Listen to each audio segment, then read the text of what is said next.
Hi there, it's Lori at Positive Thanks Living, and this is the journal that I've been working on. It's a 3-signature. The book cover is from Reader's Digest, and it has this pretty little sari silk closure. And no matter how hard I tried, it still became a very chunky journal. So these are the end papers that were on the original book, so the color goes with the cover really well. Now this sari silk is tucked in here. It's loose, so it could come out if somebody wanted it to. And I have another one, an alternative one, if you prefer a different color. So here we go. Here's the flip through. The papers that blanket each signature are this green-hued, tea-dyed with food coloring. And I did this out in our garage, and this journal has no digitals, none whatsoever. Here's an old postcard. I'm going to take each thing out of the journal and lay it somewhere that hopefully you can see it. This is a little card. Now everything here is a lot of gesso on things. These are original book pages, anywhere from the 1970s, 80s. The paper is still intact. The original, yes, you matter. I tucked that in to make sure everybody knows. The original book is from a Reader's Digest, as I mentioned, and it's from about 1976. It's in here in a pocket. And as you can see, there's book pages from a plant care book. There's an old telephone book pages with folded paper, and this one is embossed and sewn. Somebody in the comments last time said, make sure you sew it. So I did, as many as I could anyhow. Here's a pocket that has embossed, and then I tried making my own wax style paste, and I put that over top of the embossing. The colors that you see I made myself from Gelatos. I'm reaching for them right now. These two colors, they're Faber-Castell Gelatos, Iridescent Mars and Supernova. And well, you can see in another video of me how I did the colors. Washi tape. And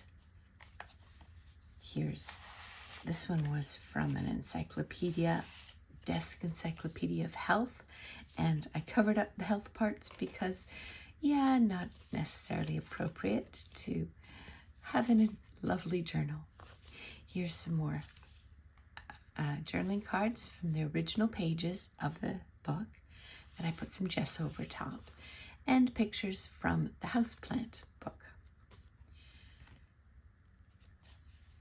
Lots of places to write, and yet lots of pictures and ephemera that has interesting images.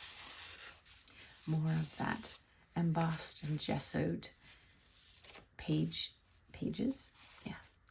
Here's an over the page card that I sewed around. Originally I was going to do black or brown, and I tried a few of them and I just didn't care for it. So yeah, it became white. And more pages. This is an over.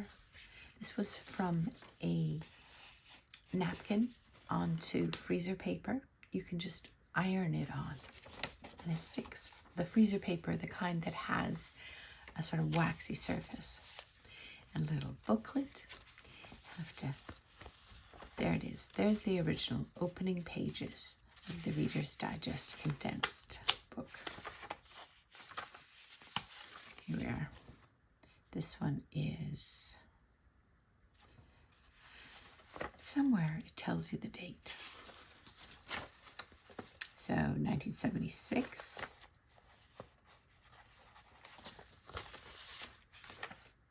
There we are. Volume 5, 1976. And I just tucked some pages into here, made my own cover from some extra papers that Marina from our crafting and our group, she brought along and shared with us. Now this journal is going to go to someone in our in-person group that crafts together a couple times a month. I started because I wanted to show how a hidden spine is, pardon me, a floating spine works. And then I thought, okay, let's give it away. Lots of stickers, lots of gesso, stamping. These are washi stickers from a washi tape. Another old postcard. My mother used to travel a lot. She was a widow already starting at 51, 51, and she collected over 100 albums, and included in those albums were postcards. So I'm digitizing the photos, those that are relevant, and we're going to use the postcards in our crafting. Of little statements, throw kindness around like confetti. Tags and a side page. Stickers, places to write, some more ephemera.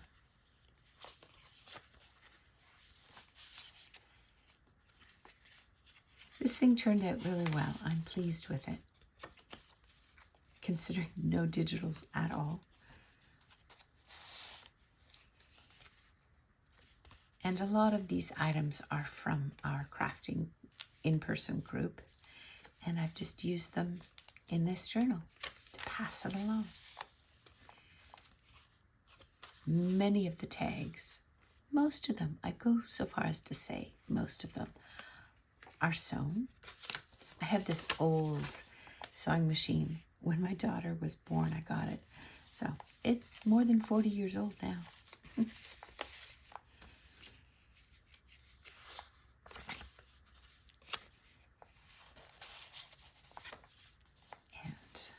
another pocket with a couple of little tags.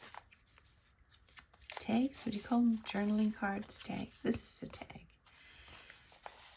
Oh, I'm taking them out. I forgot.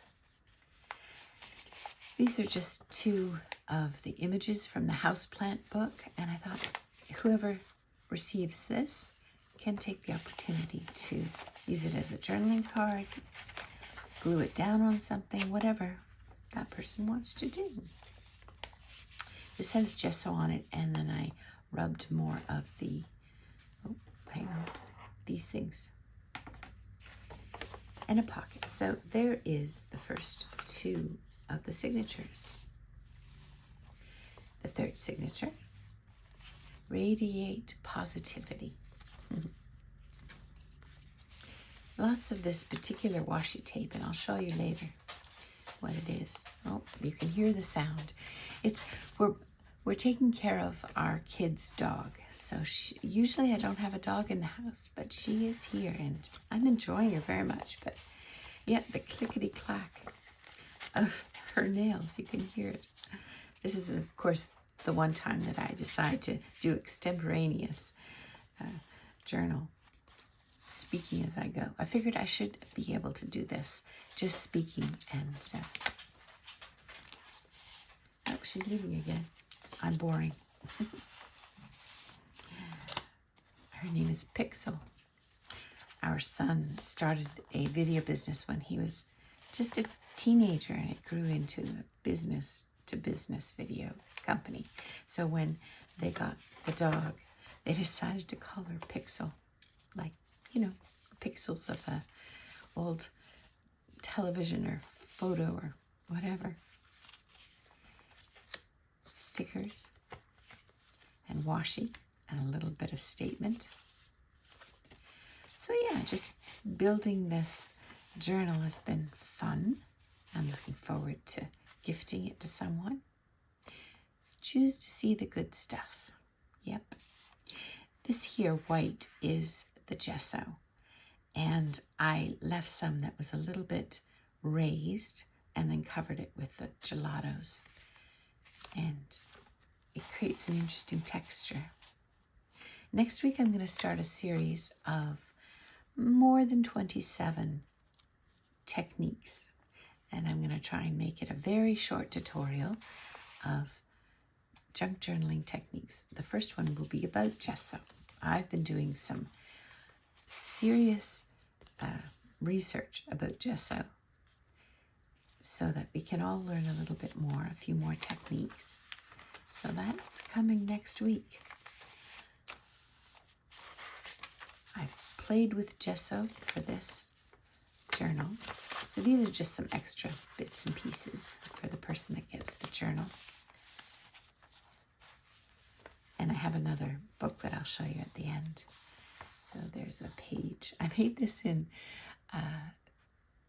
Torn Paper Tuesday, this thing. And it was the most awkward experience I've ever had doing a video.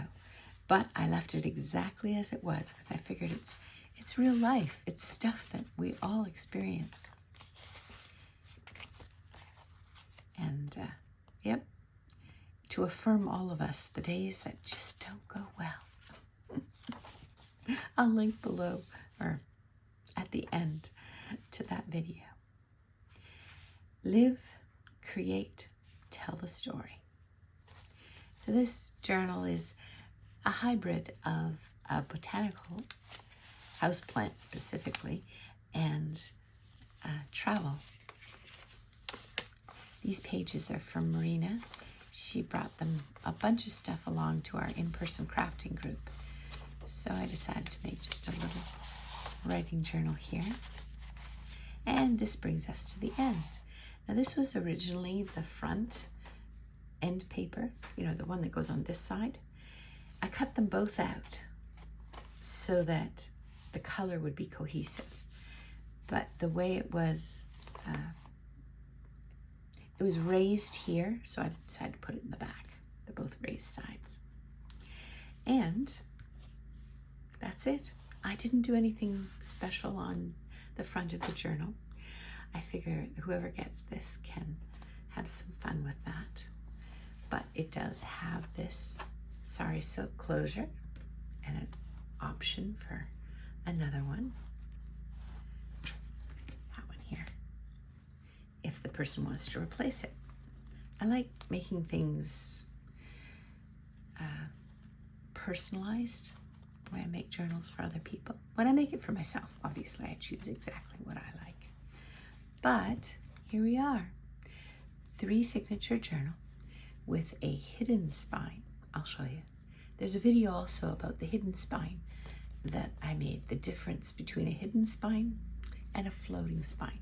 This is a floating spine, and I'll show you why. Do you see how you have it open here? That is a floating spine.